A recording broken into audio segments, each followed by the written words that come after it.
Hi hello' বন্ধুসকল সকলোকে সুপ্ৰভাত জনাই আজি ভিডিঅ'টো আৰম্ভ কৰিছোঁ। এতিয়া মই গৈ আছোঁ আমাৰ পাচলি দৰালৈ পাচলি ছিঙিবলৈ। সেই বোলো আপোনালোকক অকণমান দেখুৱাম বুলি এই ভিডিঅ'টো বনালোঁ, চাওকচোন। এজাক তাজা তাজা নেচেৰা একদম অৰ্গেনিক হয়। ইয়াত কোনো সাৰ ব্যৱহাৰ কৰা নাই, কীটনাশক ব্যৱহাৰ কৰা নাই, অকল গৰুৰ গোবৰ দিয়া গৈছে। একদম তাজা তাজা নেচেৰা, মানে এনেকে নিজে খেতি কৰি আৰু খাব পাৰিলে অলপ ভালো লাগে, নিজৰে মনটো কিবা।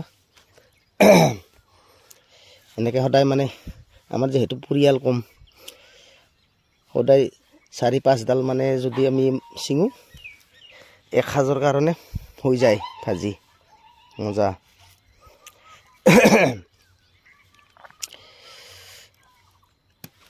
এনেকে তাজা তাজা যদি মানে নিকিনাকৈ সদায় খাব পাৰি, তেতিয়া হয়তো মানুহৰ বেমাৰ অসুখ কিবা কিবি এইবিলাক বহুত কমিব। কাৰণ আমি প্ৰায় মানে সাৰ দিয়া বস্তুৱে বেছি খোৱা যায় বজাৰৰ পৰা কিনি খালে। এনেকে নিজে কিন্তু কৰি খাব পাৰিলে সকলো ফালৰ পৰাই ভাল। ইয়াত মানে যিহেতু ৰাসায়নিক সাৰ দিয়া নাই, কীটনাশক ঔষধ দিয়া নাই, অকল গোবৰৰ ওপৰতে হৈছে।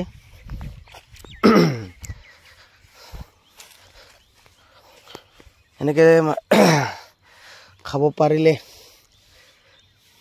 মানুহৰ বহুত প্ৰব্লেম কমিব। এয়া নেচেৰা, তিহা, জিকা খালি ভালকৈ মানে ৰাখিব পৰা নাই। জিকাত ইমানে মানে হেৰি পৰিছে নহয়, মাখিৰ কাৰণে জিকাবিলাক মানে ইমান ধুনীয়াকৈ লাগিছিলে, পাবে লাগি গৈছিলে, নাই মাখি বিন্ধি বেয়া কৰি দিয়ে।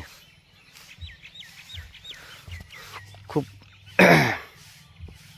একদম অসুবিধা হৈ মানে কমকৈ কৰিছোঁ তো, সেইকাৰণে মানে বেছি কৰিলে চাগে ইমান মানে উৎপাত নহ'লে হয় মাখিৰ।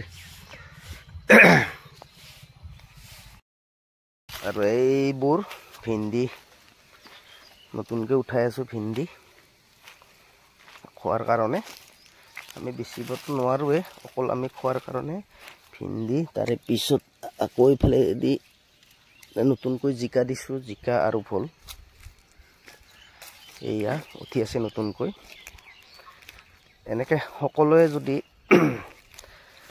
মানে নিজৰ খোৱাৰ কাৰণে